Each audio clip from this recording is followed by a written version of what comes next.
તસ્કરો હવે બેફામ બની રહ્યા છે। આજે નડિયાદ તાલુકાના મરેડા ગામે આવેલ અંબા માતાના મંદિર, શંકર ભગવાનના મંદિર તથા બળિયાદેવ મંદિરમાં તસ્કરોએ હાથ ફેરો કરી સોના ચાંદીના દાગીના રોકડ મળી આશરે 2 થી 3 લાખ રૂપિયાની તસ્કરી કરી ફરાર થઈ ગયા હોવાનું જાણવા મળી રહ્યું છે। ઘટનાની જાણ પોલીસને કરાતા પોલીસે ડોગ સ્ક્વોડની મદદ લઈ ચોરોને પકડવાના ચક્રો ગતિમાન કર્યા છે। છેલ્લા ઘણા સમયથી ખેડા જિલ્લામાં તસ્કરોનું રાજ વધી રહ્યું હોય તેમ એક પછી એક ઘટનાઓ પ્રકાશમાં આવી રહી છે। નડિયાદમાં ચોરી તથા લૂંટફાટના વધતા જતા બનાવો અને હવે આગળ નડિયાદ તાલુકાના મરેડા ગામે આવેલ નીલકંઠ મહાદેવ પરિસરમાં 3 મંદિરો આવેલા છે। ત્રણેય મંદિરમાં ચોરોએ દાનપેટી સહિત ચાંદીની વસ્તુઓ લઈ પલાયન થઈ ગયા હતા।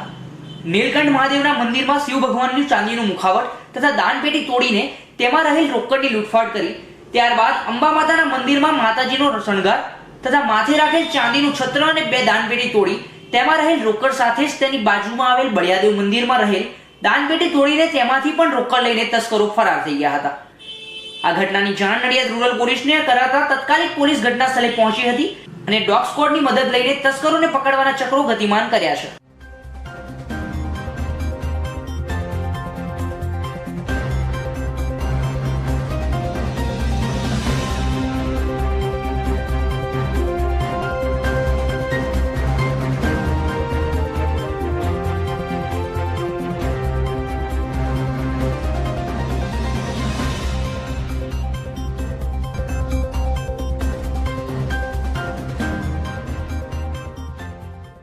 ની અંદર નીલકંઠ મંદિર આવેલું છે, એની અંદરથી મુખારબીન અને દાનપેટી તોડીને કોઈ લઈ ગયા છે સાહેબ। ને બીજું અંબાજી માતાનું મંદિર છે, ત્યાંથી શણગાર દાનપેટી તોડી નાખી અને જે કંઈ ઉપરના પૈસા હતા, છત્ર, એ બધું કંઈક અજાણ્યા માણસો લઈ ગયા છે।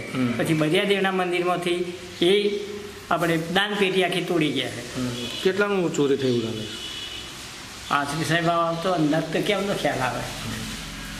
3 થી 4 ની વચ્ચે થયું ને? 3 ની આજુબાજુ તો સાહેબ હશે, 2 તો હશે જ ને।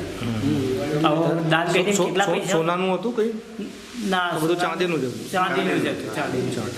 મુખારબીન ચાંદીનું હતું ને આ ચાંદીનું છે। પોલીસને બોલાય? હા, પોલીસને સવારમાં જાણ કરી છે, આવીને ઇન્કવાયરી કરી ગયા છે। આગળની તપાસ એ લોકો કંઈક કરશે એવું કંઈક કહેવા માગે છે। એટલે સવારમાં વહેલો ઉઠી અને પૂજા કરવા ગયો ત્યારે બધું તૂટેલું જોયું, એટલે પછી મેં તપાસ કરી કે અંબાલાલને બોલાયા તો અંબાલાલ પછી જોયું તો પેટી ગતી રહી, મુખારબીન ગતી રહ્યું। પછી આપા અંબાજીમાં આવ્યા તો અંબાજીમાં 3 પેટીઓ તોડેલી, એક શંકરવાળી પેટી તોડેલી અને 2 દાનપેટી તોડેલી અને માતાજીનું છત્તર અને મુખારબીન મહાદેવને લઈ ગયા। બરાબર। અને બળિયા બાપામાં? બળિયા બાપાની પેટી તોડી। આમ કેટલાનું ગયું એવું લાગે છે? આમ તો 2-3 લાખનું આશરે કહું છું, એનો અંદાજ કહી શકાય નહીં। પેટીમાં કેટલા પૈસા હોય શી ખબર હોય। તમે રાત્રે અહીં સુવો છો કે? હા, હું શું છું। તો તમને અવાજ બવાજ ના આવ્યો? કંઈ ખબર ના? અમને અવાજ ના આવ્યો। હું પેલી સ્વામી રૂમમાં, કઈ કઈ જગ્યાએથી આવ્યા એ લોકો? એ બાજુમાં આ વંઠો તોડીને આવ્યા છે। બંધો તોડીને આવ્યા? હા। કેટલા જણા હતા એવું કંઈ ખબર પડે? એ ના ખબર પડી। રૂમમાં ઊંઘી જઈએ એટલે ભાઈ આ રૂમમાં અંબાલાલ ઊંઘી ગયા। પોલીસ આવીને ગઈ? અંબાલાલ સોમાપી થવા પોલીસ આવીને ગઈ? હા, આવીને ગઈ પોલીસ।